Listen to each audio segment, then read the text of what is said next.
नमस्कार, आप देख रहे हैं ग्रेटर जम्मू वर्चुअल और मैं हूं आपके साथ नीतू सिंह। इस समय सरोर टोल प्लाज़ा की बात करें तो सरोर टोल प्लाज़ा जो है मामला काफ़ी गरमाया हुआ है, जिसको लेकर विभिन्न ऑर्गेनाइजेशंस जो हैं इसके प्रदर्शन कर रही हैं। जैसे कि युवा राजपूत सभा ने एक आंदोलन छेड़ा है, जिसको लेकर आम जनता भी इसमें हिस्सेदारी दे रही है। यहाँ आज प्रेस क्लब में जम्मू प्रोविंस पीपल्स फोरम द्वारा एक पत्रकार वार्ता की गई है।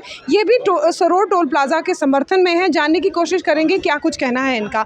सर, सरोर टोल प्लाज़ा इस समय जो है मामला ये आग की तरह फैला हुआ है, क्या कुछ कहना चाहेंगे आप? देखिए, इसमें जेपीपीएफ का एक अपना जो ओपिनियन है, हम लोगों की जो ये ऑर्गेनाइजेशन है, करीबन 13 साल पुरानी ऑर्गेनाइजेशन है ये। और इस ऑर्गेनाइजेशन ने काफ़ी सारे एजिटेशंस को जम्मू में लीड भी किया और ऑर्गेनाइज भी किया, और जम्मू के जितने भी मुद्दे होते हैं उनको समय समय पर हम लोग जो है उठाते रहते हैं, और उसका रिड्रेसल जो है गवर्नमेंट लेवल पे या जहाँ जहाँ भी हो सकता है हम उसको करते हैं। जहाँ तक सरोर टोल प्लाज़ा की बात है, ये एक विवादित मुद्दा आज से नहीं, पिछले कई सालों से चला आ रहा है ये। और इसमें अलग अलग लोगों ने अपने अलग अलग तरीके की बयानबाजियाँ भी हुई, लीडरों की तरफ से भी बयान आए, सरकार ने भी इसमें इवन के पार्लियामेंट में भी इसके बारे में बात हुई कि ये इसको हटाना है। लेकिन बदकिस्मती से उसके बावजूद भी, मतलब आप सोचिए कि पार्लियामेंट के फ्लोर पे भी अगर बात हो रही है और उसके बावजूद भी ना हटे ये, तो मैं समझता हूँ कि फिर सरकार की कहीं शंका पे, उनके जो काम करने का जो तरीका, उस पर कोई शक होता है। ये टोल प्लाज़ा जो है, मैं समझता हूँ कि जम्मू के लोगों के ऊपर एक अननेसेसरी एक बोझा डाला हुआ है। अगर आप रोड की स्थिति देखें, आप सर्विस ले रहे हैं, देखिए एक आदमी जब गाड़ी निकालता है तो वैसे ही रोड टैक्स देता है वो, ठीक है। उसके बाद आप टोल प्लाज़ा का टैक्स उससे अलग ले रहे हो, तो ठीक है, लोग उसके बाद वो भी दे रहे हैं कि आप बढ़िया रोड दे रहे हो जी, हम उसके लिए भी। लेकिन रोड की कंडीशन मैं समझता हूँ कि या तो फिर इनको मालूम नहीं कि रोड कैसी देनी है, या इन्होंने कहाँ पर ऐसे टोल प्लाज़ा देखे कि ऐसी रोड हो और वहाँ पर लोग जो टोल देते हैं। आप पूरे दुनिया में घूम के आ जाइए, इस तरीके की रोड की स्थिति हो तो कौन आदमी इनको पैसे देगा इस रोड के लिए। तो मैं समझ सरकार को इमीडिएटली इसमें तो संज्ञान लेना चाहिए और इसको इमीडिएटली बंद करना चाहिए। मैं समझता हूँ कि ये आज से नहीं, बहुत पुरानी, और सरकार का अपना भी था कि हम लोग इसमें बात कर रहे हैं, ये नहीं होना चाहिए। इवन के एलजी साहब ने खुद भी कहा कि नहीं, हम इसको जल्दी इसका निवारण करने जा रहे हैं। अब बच्चे, अगर हमारे युवा लोगों ने अगर इसमें प्रोटेस्ट किया तो उनके ऊपर आपने केस दर्ज कर दिए, उनके ऊपर एफआईआर लगा दी, उनको जेल में डाल दिया, उनके ऊपर लाठी चार्ज कर दिया आपने। उनके परिवारों से फ़ोन वगैरह सब कुछ ले लिए गए हैं ताकि किसी तरह का राब्ता ना कर सके वो। देखिए, ये कोई ऐसा दंडनीय अपराध नहीं है, कोई उन्होंने क्राइम नहीं कर दिया, कोई ऐसा अपराध नहीं किया। रोड अगर घंटे 2 घंटे रोड बंद हुई तो मैं समझता हूँ वो भी उन लोगों ने नहीं किया। आपने देखा होगा वो साइड में बैठ करके प्रोटेस्ट कर रहे थे। अब बीच में कुछ शरारती तत्व होते हैं, कुछ इस तरीके के जो लोग प्लांटेड लोग होते हैं, मेरे को लगता है उन लोगों ने, किसी ने शरारत की भी होगी अगर, पर उसके बावजूद भी मैं समझता हूँ कि सरकार को चाहिए था इसमें इस तरीके का इतना संगीन उनके ऊपर एक्शन लेने की ज़रूरत नहीं थी।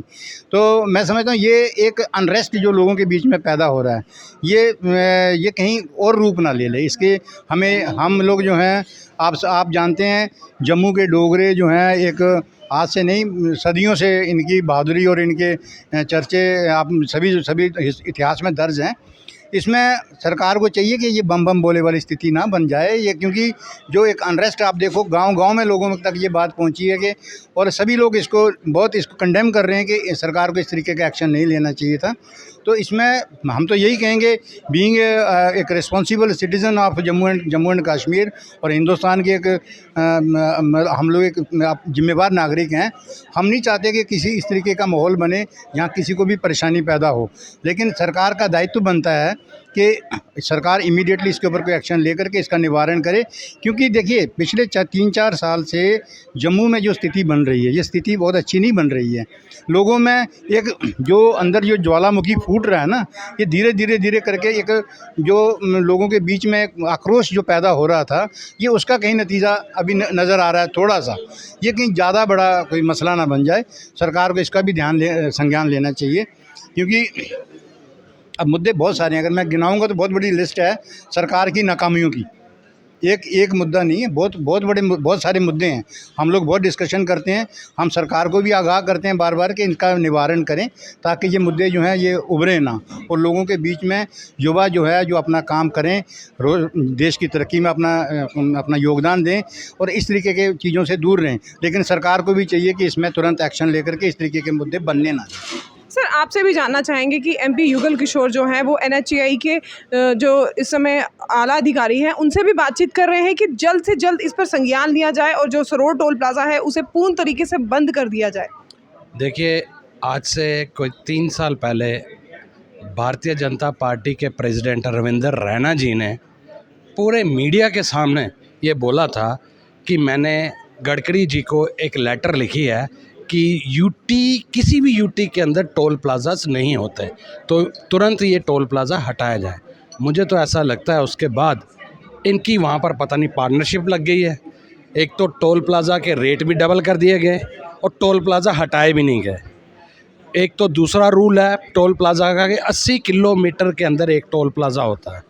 ये लखनपुर एक टोल प्लाज़ा है, लखनपुर से बन जो है वहाँ पर जाके भी 80 किलोमीटर नहीं होता है। अगर देखा जाए तो, अगर इनके हिसाब से देखा जाए तो सरोवर वाला तो हार्डली लखनपुर से 50 किलोमीटर होगा, तो इन्होंने टोल प्लाज़ा क्यों लगाया वहाँ पर? रोड आप दे नहीं सकते, रोडें आपकी टूटी हुई हैं। और बेसिकली टोल प्लाज़ा किस लिए लिया जाता है बाहर?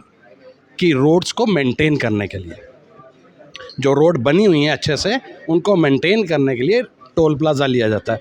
वैसे तो आप रोड टैक्स जब गाड़ी नहीं निकलती है वैसे 9% आप रोड टैक्स लेते हो। वो किस लिए लेते हो? रोड बनाने के लिए लेते हो।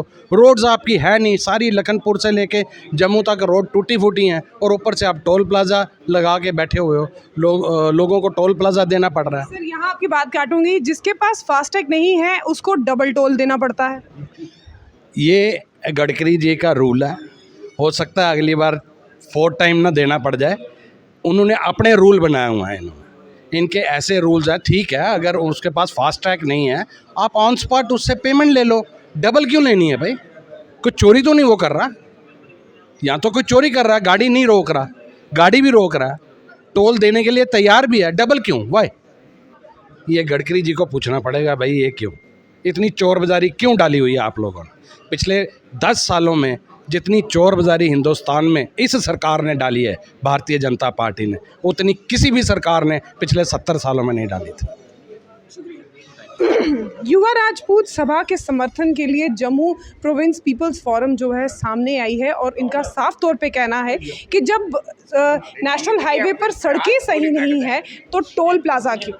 आप इसके बारे में क्या अपनी राय देते हैं? अपने कमेंट सेक्शन में हमें कमेंट करके ज़रूर बताइएगा। तब तक के लिए अगली अपडेट के लिए जुड़े रहिए ग्रेटर जम्मू वर्चुअल के साथ। कैमरामैन अजय जाडू के साथ मैं नीतू सिंह, ग्रेटर जम्मू वर्चुअल के लिए धन्यवाद।